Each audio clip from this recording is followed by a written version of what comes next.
A priori, ni l'un ni l'autre n'avait de raison d'embrasser un jour la religion musulmane. Magali, 26 ans, est une pure auvergnate.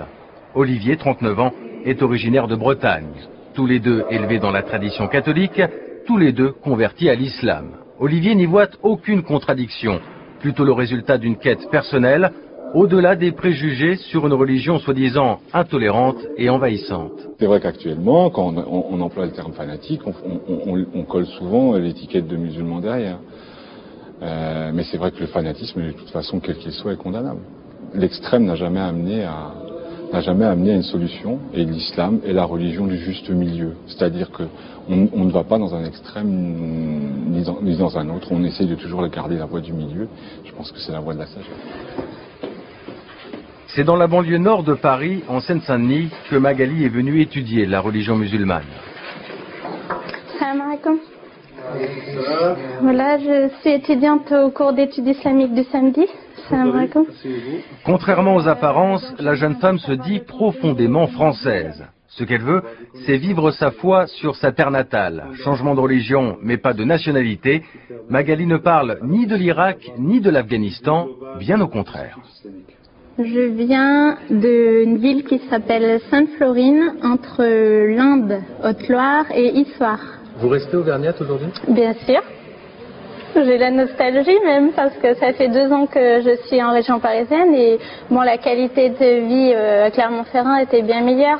Ce rapport avec la nature, on est entouré des volcans d'Auvergne, c'est un lieu où les enfants peuvent s'épanouir, on peut faire des promenades et ça je l'ai un peu laissé. Vous avez de vraies racines auvergnates? Oui, ah oui, mon père est né en Auvergne, ma mère est née en Auvergne. Musulmane depuis 7 ans, Magali a très vite décidé de porter le voile. Mère de 2 enfants, mariée à un Marocain devenu pratiquant, la jeune femme a aussi appris à lire dans le regard des gens. Regard parfois pesant, dit-elle, de la désapprobation, de la peur ou même de la pitié. Je peux rassurer les gens en disant que donc le voile ce n'est pas du tout une forme de domination du mari sur sa femme ni du père sur sa fille. Lorsqu'on porte le voile de sa volonté propre, je rappelle bien, c'est pour se rapprocher de Dieu, pour répondre à la pudeur islamique que demande Dieu dans le Coran. Je vous dis, c'est quelque chose qui se fait avec la foi. Le voile, c'est un aboutissement d'une foi. C'est à la mosquée d'Evry, dans l'Essonne, qu'Olivier assiste à la prière du vendredi. Converti il y a 10 ans, ce fidèle jongle désormais avec les horaires de bureau et les obligations religieuses, comme le ramadan ou les 5 prières quotidiennes. Marié à une musulmane, père de famille, Olivier continue d'apprendre l'arabe. Il a aussi trouvé un prénom musulman, Azzedine, un sujet qu'il évoque ici avec le recteur de la mosquée d'Evry. Là, vous êtes à côté d'Olivier ou aux côtés d'Azzedine? Je suis aux côtés d'Olivier et en même temps de Azzedine. Olivier, et je pense qu'on a discuté, toi et moi. Je t'avais dit, sois Olivier dans ton identité nationale et sois Azzedine dans ton identité spirituelle et religieuse.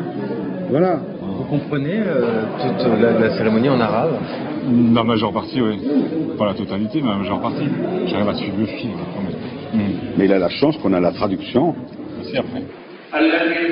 Et ce jour-là, la mosquée d'Evry a vivement dénoncé un rapport des renseignements généraux. Soupçons de dérives extrémistes, notamment chez les convertis.